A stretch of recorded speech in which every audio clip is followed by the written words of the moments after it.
Well, good morning, guys. I don't think you need me or anyone else to tell you again how devastating the events of last Saturday were, not just in Pennsylvania, but the shockwave felt throughout the world from the assassination attempt on Donald Trump. What I want to do before I get into the show, the main show here, is I do want to go through this article real quick and just speak briefly about those other than Trump, the gentleman who lost his life, other ones that were injured, and just want to pay respect and homage to these folks before we dive into it. We are going to speak about the story a little bit, but before I do that, I just want to make mention here and show respect to these folks. So if you will join me as we check this out and blow that up a little bit. So this actually comes from BBC. It says, "Who are the Trump rally shooting victims?" And before I dive too deep into it, and I'll leave his picture on the screen because he's a hero. I've heard his last name said multiple times in multiple different ways, so I don't want to butcher it, and especially with the severity and the seriousness of this story. There are other names in here too that I'm not 100% sure how to pronounce. So if you see me kind of skipping around, skirting around things, I'm not trying to cover anything. I'm not trying to be disrespectful.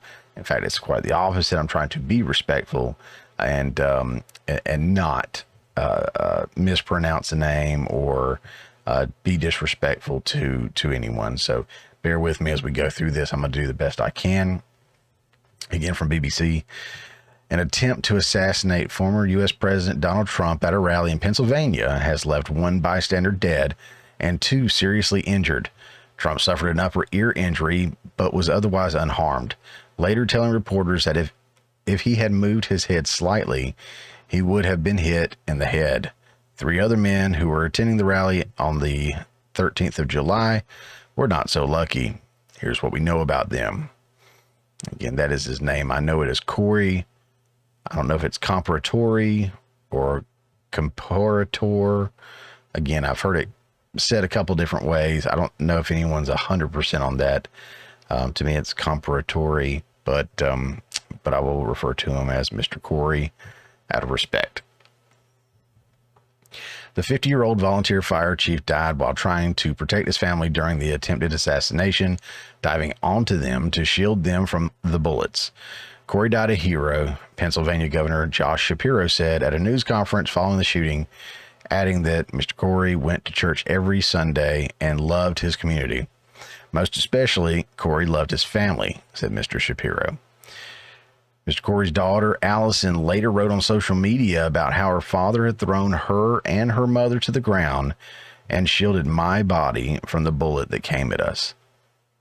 He truly loved us enough to take a real bullet for us, and I want nothing more than to cry on him and tell him thank you. Allison described her father as the best dad a girl could ever ask for, and said he could talk to and make friends with anyone.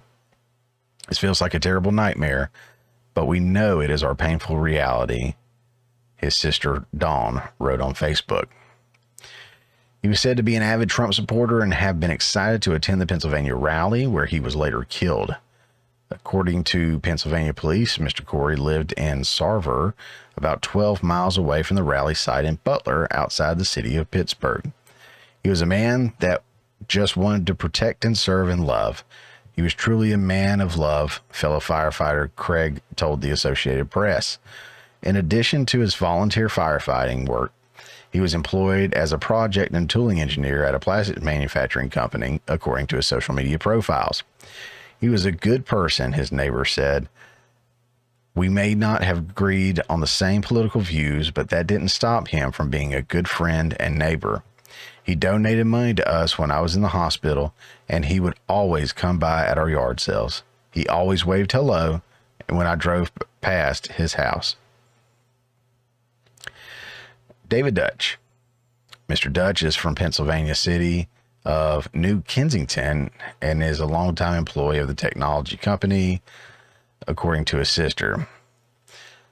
Jennifer told the New York Times that the 57-year-old suffered damage to his liver and broken ribs in the shooting and has had to have more than one operation. She described him as a longtime Trump supporter. He was exercising his rights and went to the rally, and he didn't deserve any of this. The Pennsylvania branch of the Marine Corps League of Veterans Association has identified Mr. Dutch as one of its members on social media. James, I'm going to say Copenhaver. Mr. Comperatore, 74, is from Moon Township, Pennsylvania, and was a registered Democrat, the New York Times reports. Albert Quay, a supervisor in Moon Township, told the newspaper that Mr. Copenhaver was retired and had become very interested in local politics. Mr. Copenhaver is listed as a member of the Moon Township's Military Banner Committee, which organizes tributes for the area's veterans. So those are the three gentlemen that were injured. One, of course, being killed in the incident this past Saturday. I'm going to, in the edit, I can't do it right now because I'll get too choked up.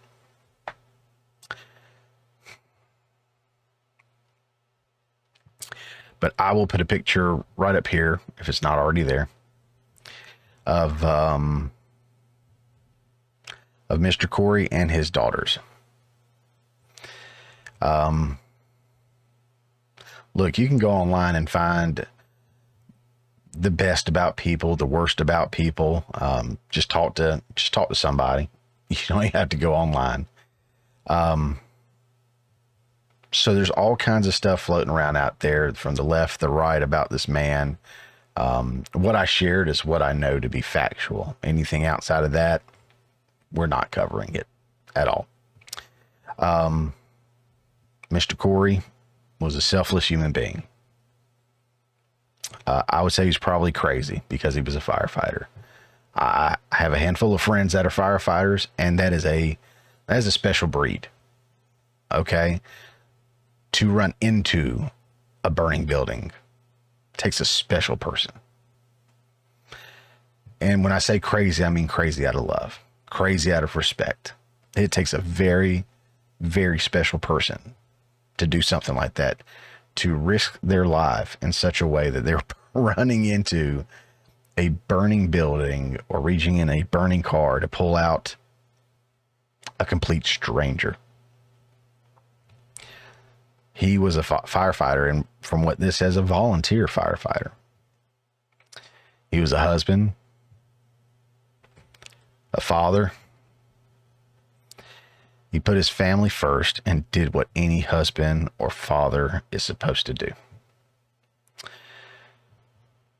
Our job is to protect our family at all costs, even if that means sacrificing yourself, which he did. Again, I don't know much more about him, but I know he did something I hope I would have the natural instinct to do if I were ever put in that position.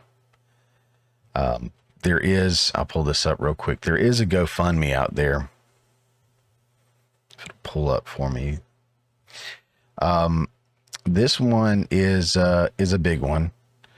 And I will have the link for it in the description below. The reason I wanted to specifically pull this one up is because it doesn't just go to Mr. Corey's family, even though there are some GoFundMes out there. I saw at least one GoFundMe out there that was specifically for his family, if you want to give to that.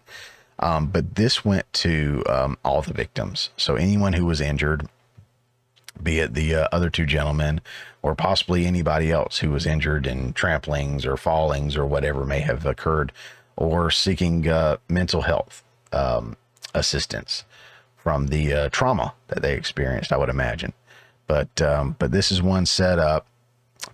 It says President Donald Trump has authorized this account as a place for donations to the supporters of families wounded or killed in today's brutal and horrific assassination attempt. All donations will be directed to these proud Americans as they grieve and recover. May God bless and unite our nation. Again, if you just want to give directly to Mr. Corey's family, there is a GoFundMe out there for that. But I appreciated what this was meant to do for all the families affected. What happened last Saturday was a tragedy on multiple levels. It's always heartbreaking to hear of an innocent life being lost. While we keep all those injured and or impacted by this in mind, let's remember the selfless sacrifice made that day by a husband and a father. John 15:13 says, "There's no greater love than to lay down one's life for one's friends."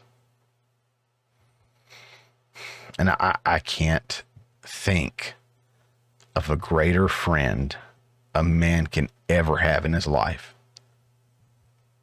than the woman he chooses to be his wife and the children that he helps bring into this world.